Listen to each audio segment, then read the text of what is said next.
about 5 or 6 years, saying that you believed in the power of television and that television had a future was kind of like saying you didn't believe in Darwin or evolution. The thing that makes television special today is the same thing that made television special when it was introduced as a commercial medium in the 50s and 60s. That is its ability to be consumed by a large audience in a relatively short period of time.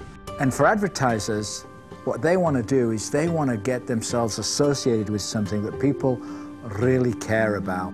That's the greatest thing that TV delivers. It delivers intimacy, it delivers mystery, it delivers a fantastic story right to your target, right to the consumer, right to the people. There's still no better way to reach mass audiences, and oftentimes it's that 30-second spot that ignites sort of the spark that then drives conversations online that brands can follow up with. Automobile brands, soft drink brands, sneaker brands, they have very, very large target audiences, and so obviously, television is a great medium for attracting a mass audience.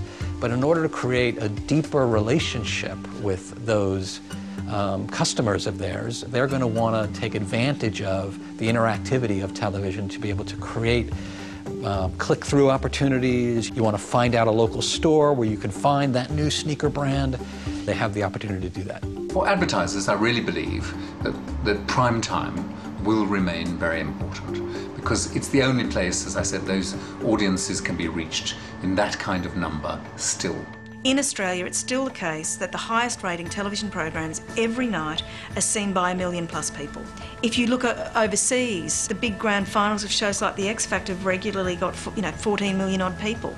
Those numbers would seem to indicate that there is a large audience out there who appreciate that content, who are going to sit down and watch it when it's actually programmed. Whenever there's a big event, if you happen to look at Facebook or you happen to look at Twitter, what people are doing is talking about what's happening on television, and what that does is increase audiences, not diminish them. These things get scale and currency often from the thing we call television. That water fountain, which had 4 people around it for 15 minutes a day, and now has 700 million people for 2.5 hours a week. That's a bigger water fountain, but the principle's the same. Advertising will become much more centric around the viewer. So the paradigm of measuring households has become less and less relevant. It's going to be more about, are we attracting the right viewers, the right demographic, the right psychographic of the audience of a particular brand or an advertiser. And they'll be able to do that because over time there'll be greater understanding of who's in front of the TV set as a result of interactivity and people expressing what their preferences are for content.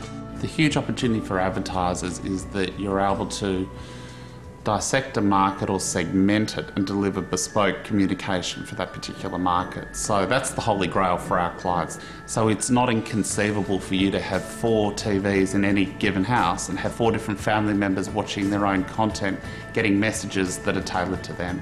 There's always that fine line of invasiveness as well, and the way I look at it is anytime you are targeting a specific consumer and really drilling down to something personal, it becomes like a relationship where there's a level of respect that needs to be had, and there are going to be some missteps on either side, kind of like a first date, people saying the wrong thing or doing the wrong thing, but ultimately the brands and the networks that respect this person as an individual and keep that in mind while they're targeting them and provide them with something that's truly personal and truly valuable will win. Just because we can doesn't mean we should. For every single opportunity like that, you've really got to assess the incremental return that you're going to get for the incremental effort and investment you're going to have to make. I think that great content will draw eyeballs and the business model will follow. Really well-produced content that's brand-sponsored and obvious about it being brand-sponsored has done extraordinarily well. There's an appetite for good stories, and it's kind of irrelevant who it comes from. Branded content is like teenage sex. Everybody's talking about it, very few people are doing it, and the ones that aren't doing it very well. Most branded entertainment isn't branded, and a lot of it isn't entertaining. Consumers will gravitate towards content, experiences, work that they find rewarding, because what they have is time, and they have a fixed amount of that. So the premium is going on to ever better work.